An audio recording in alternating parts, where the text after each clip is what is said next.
everybody. This is Eve Ewing. I'm the curator of the Black Freedom Lecture Series. And before we get started with our amazing talk this week, there are two things I want to remind you to do. The first thing is, if you are not already signed up for our newsletter, you definitely want to do that. It's how you're going to find out about all of our incredible speakers and enter a raffle to win books and find out about questions and readings and all the cool stuff. So go to our website, blackfreedomlectures.org/newsletter, and sign up if you haven't done that already.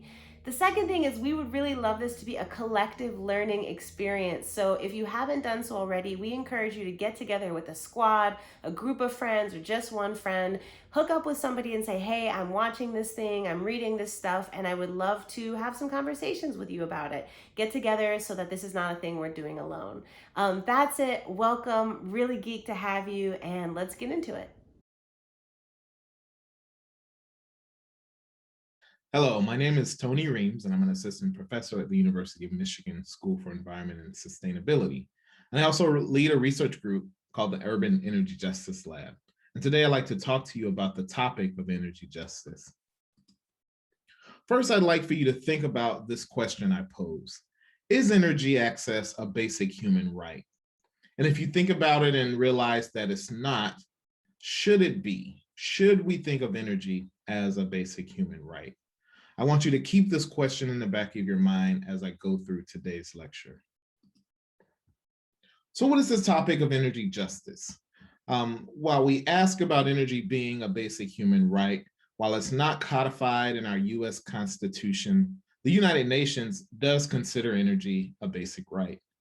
In their Sustainable Development Goals, goal number 7 is to ensure access to affordable, reliable, sustainable, and modern energy for all. My colleague Diana Hernandez at Columbia University says, if energy is a basic right, then what are the rights that we should be ensuring? And she came up with 4 basic rights in her call for energy justice. The right to healthy, sustainable energy production, the right to the best available energy infrastructure, the right to energy that's affordable, and the right to energy that is uninterrupted. So no more shutoffs and always having energy access.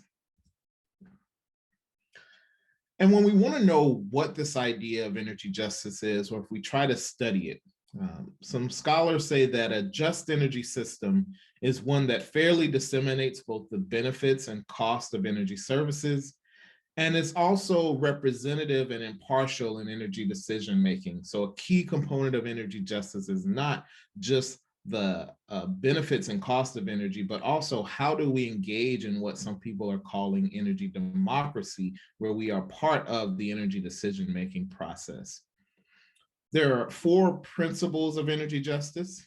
We begin with recognition justice, and that is where we identify the vulnerability of different populations, the needs of different populations, and approach this topic from a place of respect. To understand the issues of energy injustice, we can look at distributional justice. How does energy vary across different income groups? What is the distribution of variable energy prices across place or space? And what are differences in access and participation or energy efficiency of homes? And we can map that and visualize those inequalities. And then procedural justice. How do we get people engaged in the process? And what is that process? Is it fair? Is it equitable? Things like access to information. Who knows about the latest and greatest benefits? The decision-making process itself. How easy is it for people to participate in that? Does it allow access? Does it exclude people? And then legal rights. Do we have any legal rights to this energy system, to participation, to equal access? And then we can get to how do we rectify the wrongs that have been identified in these other 3 categories, and that is corrective justice. So we see things happening now like equity-based rates, where you're trying to base rates off of a percentage of income so people aren't spending too much. Solar for All programs, which are expanding solar access to low-income households and communities of color. And then this idea of energy democracy, where we're all engaged in the energy process and the decision-making process. And it's not just one population that's participating. So many people may ask, this new idea or topic of energy justice, we already know about climate justice, we know about environmental justice. Where does energy justice fall in? And why I study energy justice and really like it is because it is kind of a connector between the decisions that were made that sprung the environmental justice movement in the 80s to say we must do something about pollution in our communities, decisions that don't include us, and the climate justice movement that is saying we must make sure our efforts to adapt and address climate change are just and equitable. And energy justice fits right in the middle, right? Because many of the things that the environmental justice movement fought or continues to fight are based on poor energy decision making. And many of the challenges we have with climate change are also based on trying to ensure that we don't continue to make these poor energy decisions that have been detrimental to our climate. Kristen Jenkins from the UK says energy justice concept provides a more focused means to tackle the injustices with environment and has beneficial knock-ons for the climate. So under the broad umbrella of energy justice are various terms that I'll go through today. And one of those includes energy insecurity. I like to say we're living in the United States of energy insecurity. Months ago during the winter, we saw major power outages in Texas. And we all asked ourselves, how could one of the largest energy producing states in the country fail in the midst of a freezing winter? And so we saw major blackouts and people burning candles and bundling up in their homes just to stay warm as the Texas grid and energy system failed. We know that over the length of the pandemic, many households are building up past due utility bills, either because they're unemployed or they're spending more time at home and using more energy to run their daily lives. Luckily, many states and utilities put shutoff protections in place, but those are about to expire as we move into a post-pandemic world. So what happens to the millions of Americans who may be at risk of losing their electricity because of past due bills? And then this idea of energy insecurity can also be deadly. And it could be just a mix-up in the utility company infrastructure, or just the vulnerability of households, like this story of a grandmother in New Jersey who fell behind on her bills while she was in the hospital. Her family paid up her utility bills before she came home because she was going to be on oxygen. The utility shutoff team wasn't notified by the billing team, and so they still had a shutoff order in for her house. And unfortunately, they shut off her power and this grandmother died. And so we see instances like this where people are teetering on the edge of having energy access and not, but it being very detrimental to the sustaining of their lives. And we know there's a strong connection with race. This report from 2004 was very instrumental in my early research into this area. I found this about 10 years later, around 2014, and it said where US energy policy is concerned, African Americans are the proverbial canaries in the mine shaft. And this comes from a report by the Congressional Black Caucus Foundation, which was exploring if we made decisions to charge on carbon or have a carbon price, what would that do for African Americans? And really, what has been the energy burden, energy experience of African Americans over time? And you can see stark disparities in our benefits and our burdens when it comes to the energy system. And so I talk about this topic of energy insecurity. And what is energy insecurity? It is the inability of households to adequately meet their energy needs, and it includes physical, economic, and behavioral dimensions that lead to or exacerbate adverse health issues. And it includes your residential electricity and heating, because we know that people use different fuels for heating, whether natural gas, propane, fuel oil. And so it includes your cost for electricity and any heating fuels. And so we have a national view of this issue. The Residential Energy Consumption Survey which is conducted by the Department of Energy's Energy Information Administration, conducted a survey in 2015 and found that 1 in 3 US households faces some type of energy insecurity. And there are 3 levels of that. There's either reducing or foregoing basic necessities like food or medicine to pay your energy bills, and they found that 1 in 5 households experienced that. 14% of households received a disconnect notice for a shutoff for their energy services, and 11% of households were keeping their homes at unhealthy temperatures or unsafe temperatures, either too hot or too cold, because their electricity was already shut off or they couldn't afford to repair their heating or cooling systems. And this is not even across racial identities. So again, 31% of all US households, the average across the country, but then 52% of Black and African American households experience energy insecurity, 45% of Hispanic households, 54% of Indigenous households, 75% of Native Hawaiian and Pacific Islander households, and 44% of households that identify as more than one race, compared to 25% of white households and 20% of Asian households. So vast disparities in the experience within racial groups of energy insecurity. And it also ranges across the country. In the Midwest, 28% of households experience energy insecurity compared to 35% of households in the South. On the left hand, you can see what those numbers look like as actual number of households.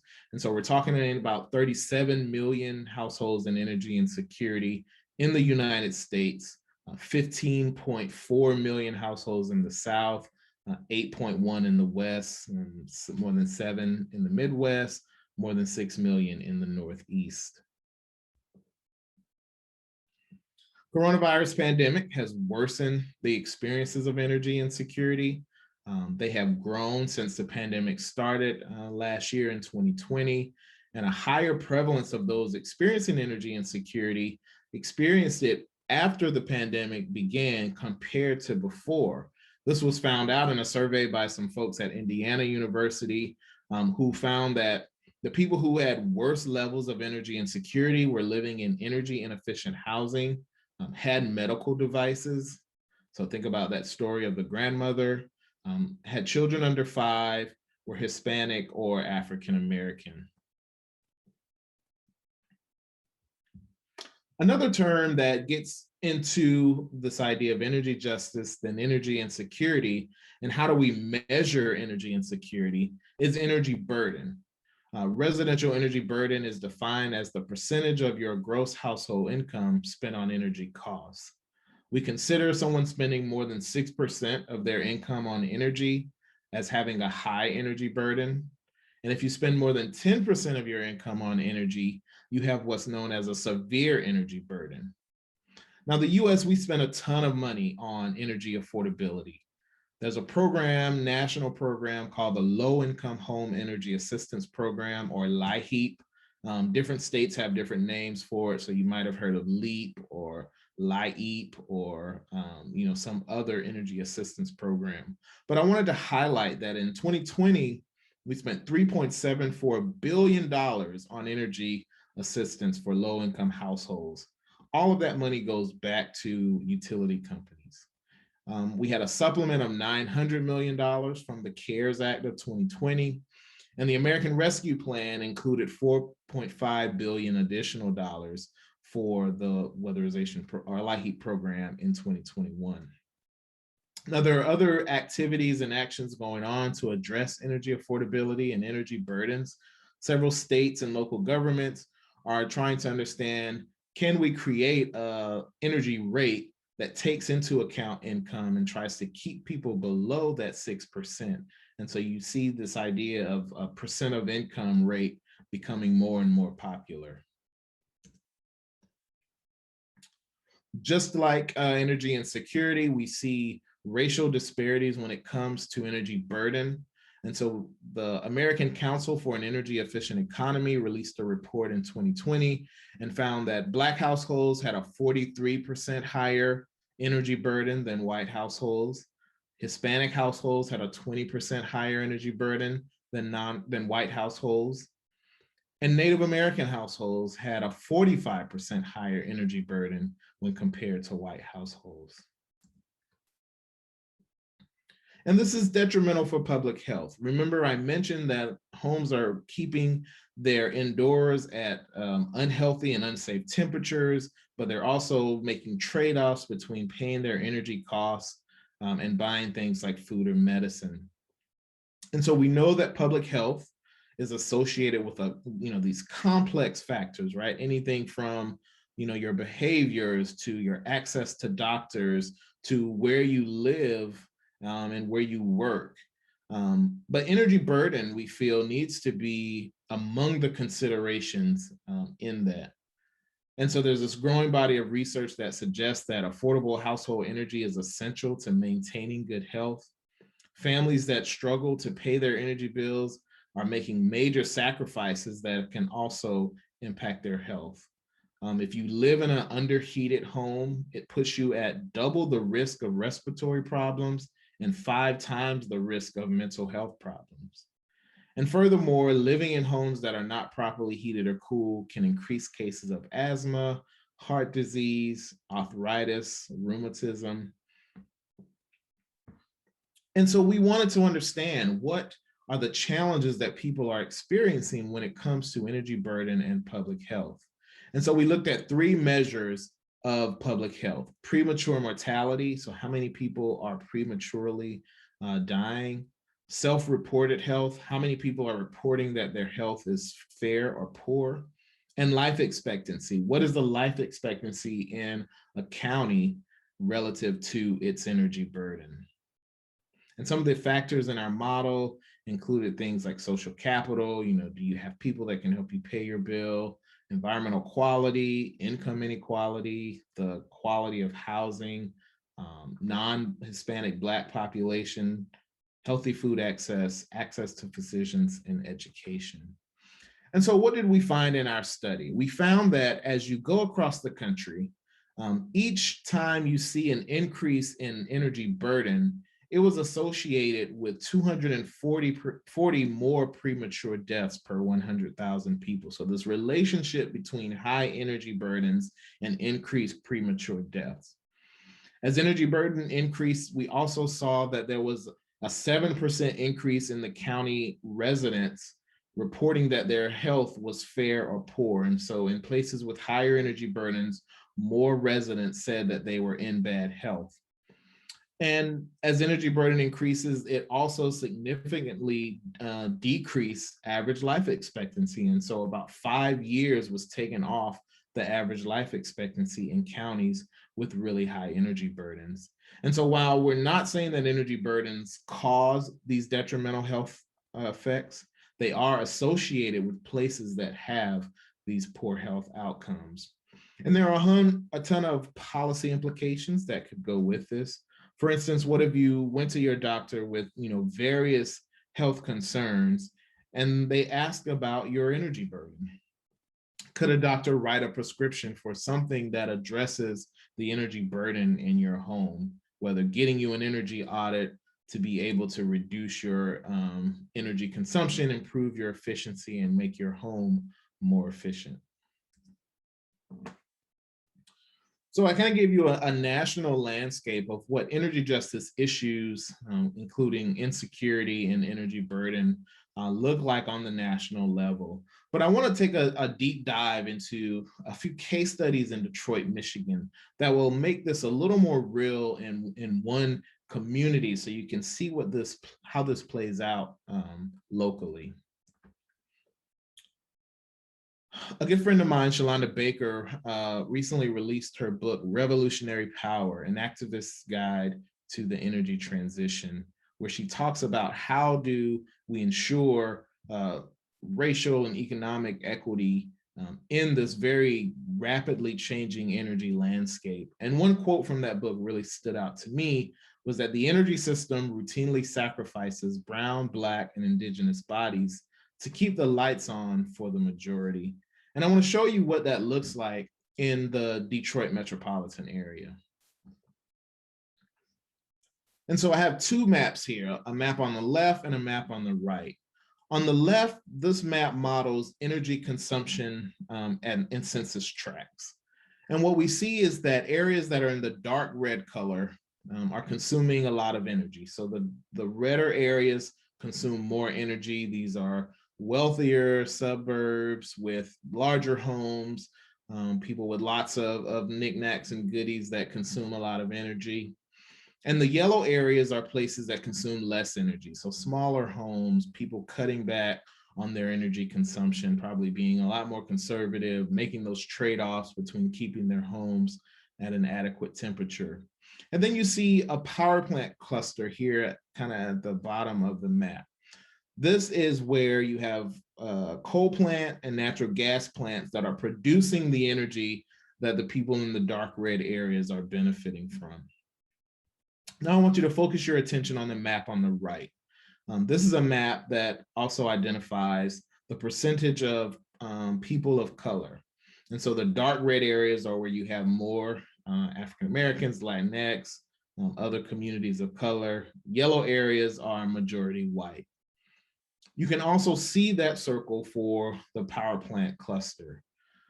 Communities of color are hosting the dirty generating power plants, while the benefits of the energy services and the electricity being provided are going out to the suburbs, to the wealthier areas. If we look at other vulnerabilities, the map on the right is the only one that changed. This identifies areas that have, a large percentage of people below poverty, less education, lower median household incomes, more renters, more people with linguistic isolation or English as a second language, senior households, and households with young kids. And again, you see those dark red clusters near the power plant clusters, showing that these areas are more vulnerable, and yellow areas are less vulnerable, which correlate with the higher energy consumption. So again, showing this imbalance between burden of our energy system and benefit of our energy system. And then to bring it back to the affordability issue, again, the red areas on the right are where people are spending a higher percentage of their income on energy costs and are hosting the energy generation systems, while the yellow areas, people have affordable, really low energy burdens and are spending less of their income on energy. And so again, I want to show this conflict between the burden of our energy system and the benefit of our energy system. If we drill down into heating, we see that when we look at different descriptions of households, areas that have higher median incomes consume a lot more heating, but they also have more efficient housing. Areas that have people below poverty consume less energy and have less efficiency. So their homes are less energy efficient. So they're wasting the energy that they do use. The same thing with education. Now, interestingly enough, in Detroit, there was no real statistically significant difference between consumption across racial groups. And in a place like Detroit, it's cold for everybody. And so we're all using a lot of energy for heating. But when you look at the efficiency, you see that areas with more white households, the homes were more efficient. Areas with more African-American households, homes have less energy efficiency, and the same for Hispanic communities.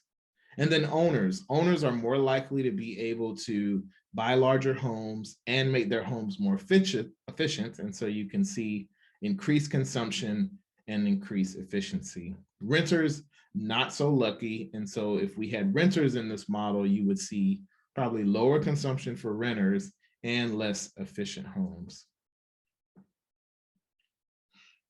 So what do we need? We really need to take a data-driven, place-based approach to energy justice.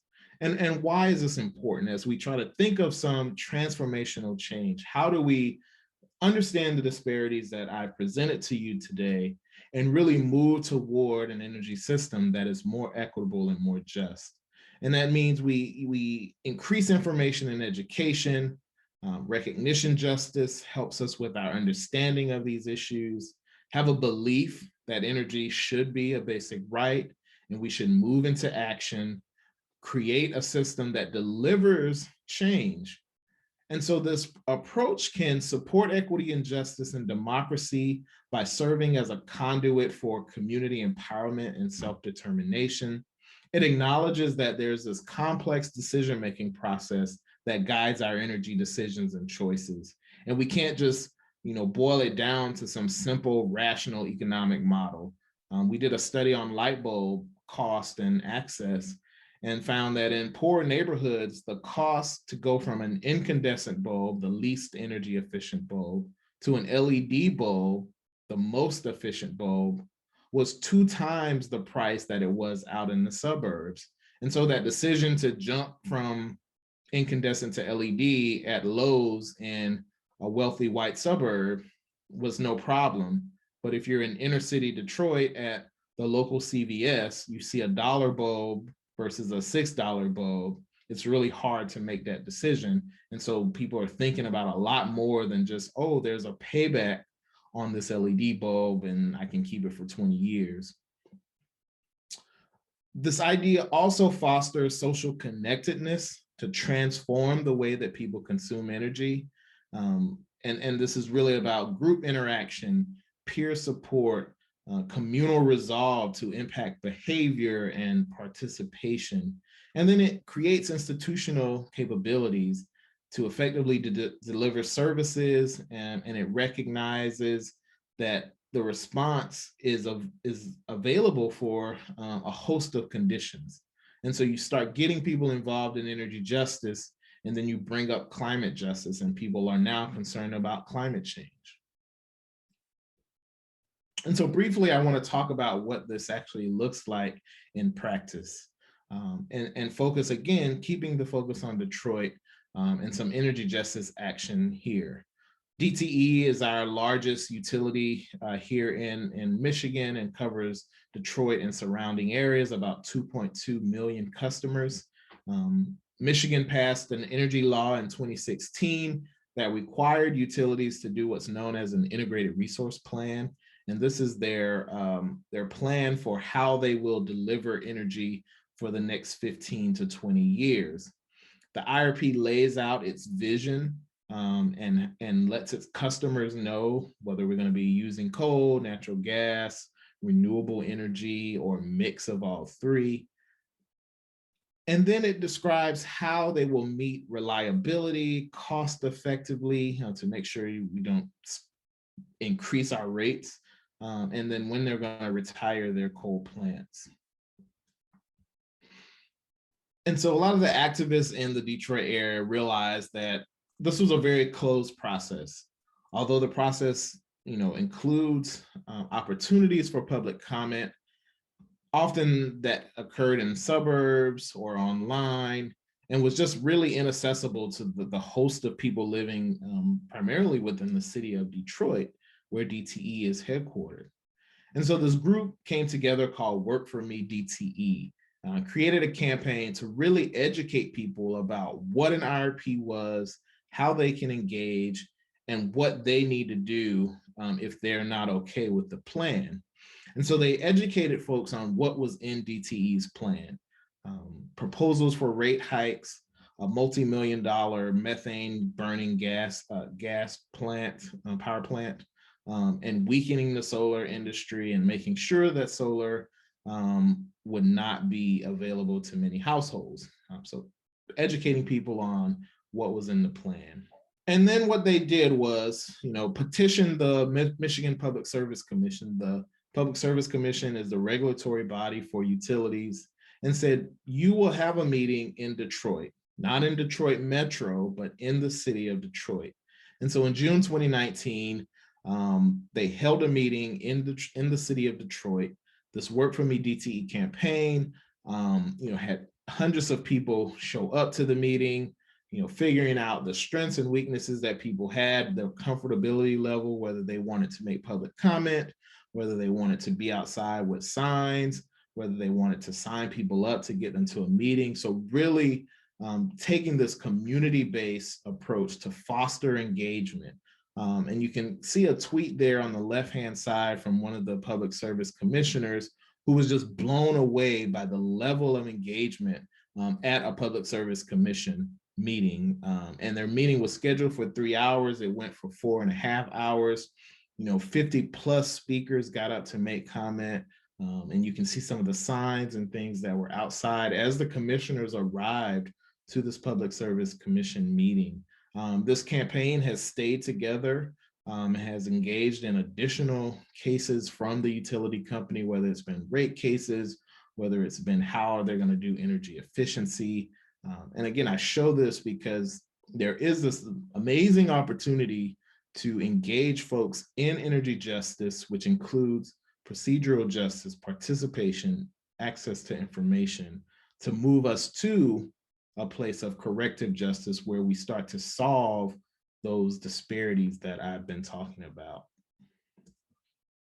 So in conclusion, we must recognize that there are existing and persistent disparities in energy when it comes to race, place, and class, whether that's access, affordability, participation, and that we must have a discussion about rights and what that actually means for our global energy system.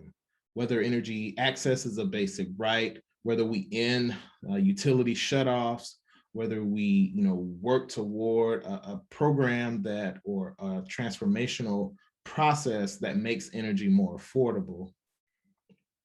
And that we can stand on these established frames of justice because they are beneficial for us to identify disparities, for us to create programs and implement those programs in an equitable way, and most importantly, for us to mobilize the public about energy justice or energy equity. And then we must take targeted, data-driven, community-based approaches to support energy justice action, energy justice decision-making. And then we have to, as Black Americans, make it known that we care about these issues and that we are actively engaged in movements around energy, sustainability, and climate change. And that way, people recognize that you can't take these issues away from communities. You cannot allow these issues to say, oh, well, sustainability doesn't matter in certain communities. Black people are here and care about these issues. Please feel free to reach out to me at my email address or visit our websites or follow on Twitter. Thank you for your time.